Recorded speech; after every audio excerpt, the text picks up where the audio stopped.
Right, welcome back. It appears there is no reprieve for Nigerians regarding rising prices of commodities and essential services in the country. While wages have remained stagnant, cost of food is skyrocketing.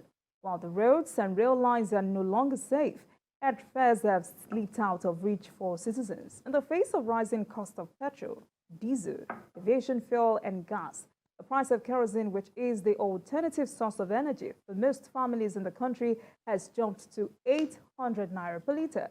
According to market survey, 1 litre of kerosene, which was sold for 700 naira last week, now sells for between 800 and 850 naira in most parts of Lagos, while the price has hit as high as 1,000 naira per litre in the suburbs.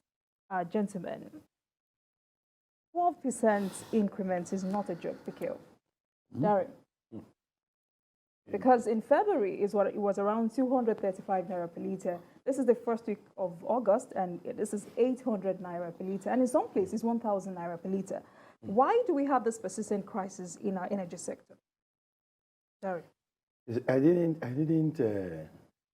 you like say, I was not aware of what was happening with kerosene until the recent outcry by users. I think that started for about 2 weeks now. People have been lamenting the rate at which the price is just going up, and the product is gradually getting out of reach of the common man.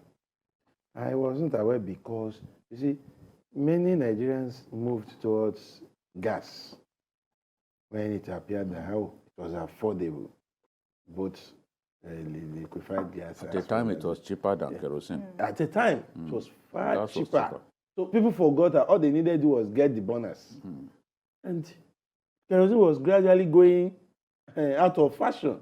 But suddenly, in about 2-3 months now, we've had reason to discuss kerosene again because gas went up. Because gas went totally out of reach of average Nigerians. If you still find families using gas today, they must be in some form of class.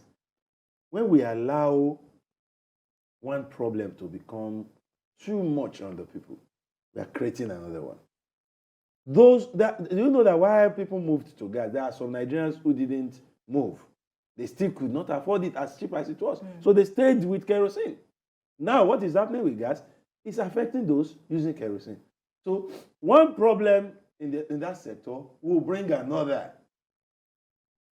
And all these are not being helped by what is happening to power itself, electricity. The absence of power will still force people to use gas and kerosene in more areas that electricity could have taken care of. All these are burdens on the people. And like you said, we've not heard of a salary increase. Wages are not going up. I saw one cartoon. Wages. They drew snail and named snail wages. They drew snail and called it salary.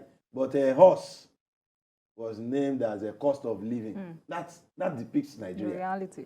That one is galloping. Cost of living is galloping. While salary and wages are just crawling. People are suffering as a result of all these things. And if you now add kerosene, be it scarcity or high cost of kerosene, to all this, I don't know where we are going from here. Yes, I'm not surprised that kerosene has become this expensive.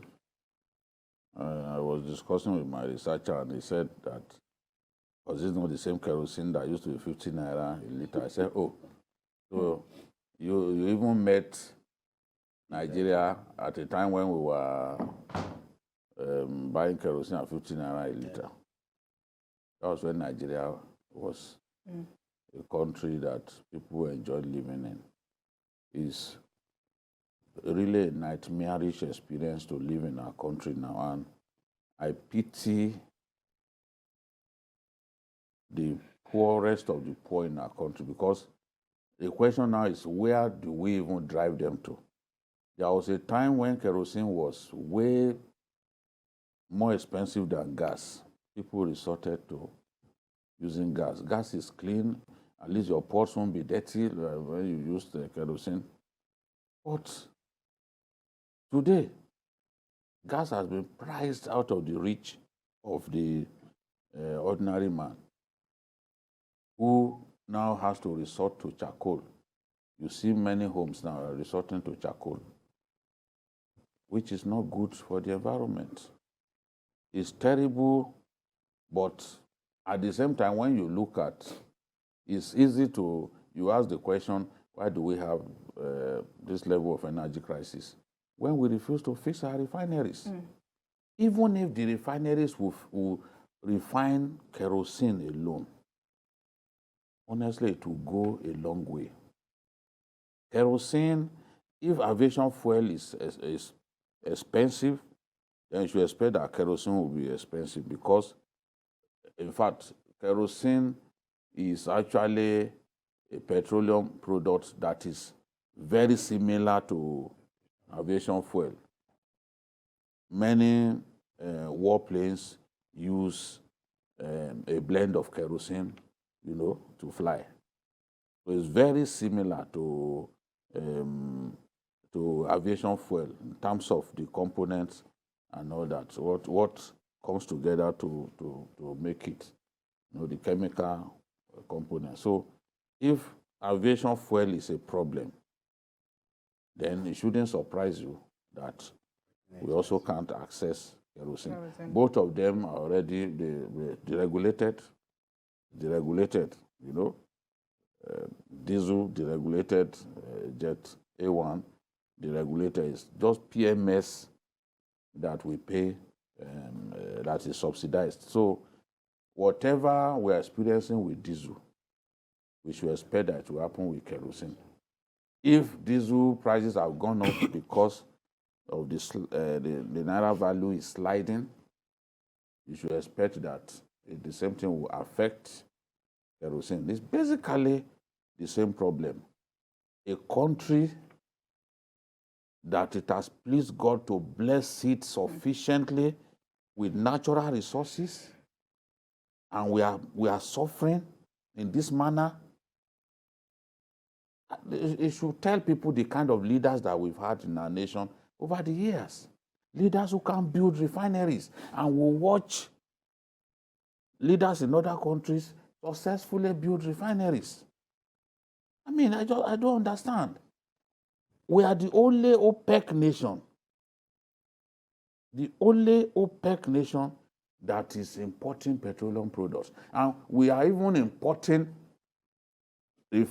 petrol refined in some countries that do not have it. In some countries have refineries, they don't have they don't even have, God has not blessed them with crude oil, but they have refineries. We go to such countries to refine our crude, to buy what has been refined. Why can't we have leaders with focus, with vision, who will say, okay, we are going to build 18 refineries, and 8 of the refineries will be for exports. The remaining 10 will be for domestic consumption. That's what they've done in South Africa, Saudi Arabia. They are the world leader, and they want to maintain that leadership. They are doing it. Why is it? What is difficult in building refineries? Angola just delivered a new one through public-private initiative. Why is it? What is difficult in building refineries? And we are suffering because we refuse to. Now, the ones we have, we successfully mismanage the refineries we have, and they are not able to even produce a drop of refined petrol. There was a year, Kaduna Refinery only produced 50 million liters of petrol in a whole year. By their own admission, that 50 million liters is not even enough by the figures that they bandy about to take care of our consumption in one day. Why won't the ordinary man suffer? Well, of course, we'll suffer. BK, is there any way out of all of this mess? Not. Maybe what we are waiting for now is for Dangote to finish his refinery. 650 million liters a day. Dangote will give us, so which is more than our we can level consume. of consumption. Maybe we can export part of it. That is what we are. But if Dangote can 650,000 barrels a day. That's the we can't capacity. finish that in a day. Well, it's one of the biggest refineries in the world. But if Dangote, an individual, could deliver a refinery in Nigeria, I want to repeat your question. What happened to the leadership that we have in the country? If a state in the U.S. can give a state in the U.S. can have more than 20 refineries, just one American state. And then they don't, they are not as blessed as we are when it comes to the issue of crude. But they see it as business, part of ways to increase their earnings. And they are running it as business. But the problem, like we said in Nigeria, is when choosing our leaders, we don't set our priorities right. Everybody wants to blame No, the I leadership. think leaders will come. No, when leaders boast, I don't think that we can blame the people. Leaders come in, and if we go down memory lane, we don't even need to go far. They will boast, we are going to do this, we are going to do that. As soon as they get there, they go for the convenient. The convenient is to what they will import do. instead of building new refineries or fixing the old ones. While I want If to, you go back to campaigns about 2015, did you not hear some people boasting that they are going to fix refinery in days? Fix That refinery? if they don't fix refinery, we should not repeat voting for them in 2019. I didn't But even we hear that. did. Nigerians forget. But we did. I That's didn't where I'm remember going. See, we repeated. We allowed them to repeat their classes. That is why. I didn't hear them say they should not. I had that very. In fact, it was. This was But I had people boasting that they'll they fix said if you refineries. don't do it in treasury, don't listen to us again, don't vote for us again. Another issue is that sometimes we can see some of these people who come to us, they have antecedents. What have they done before? That is why, as 2023 is coming, I'm more concerned. But we have also seen looking people who came into office, who came into government with sterling quality achievements, but got there and became something else.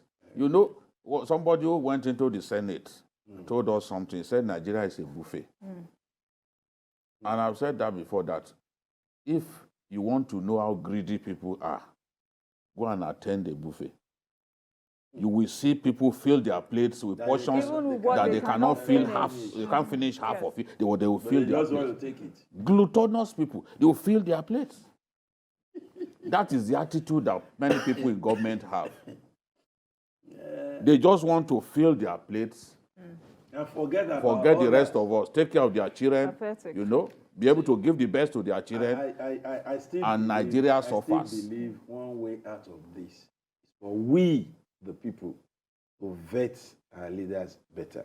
Yes, they will come to us with lies.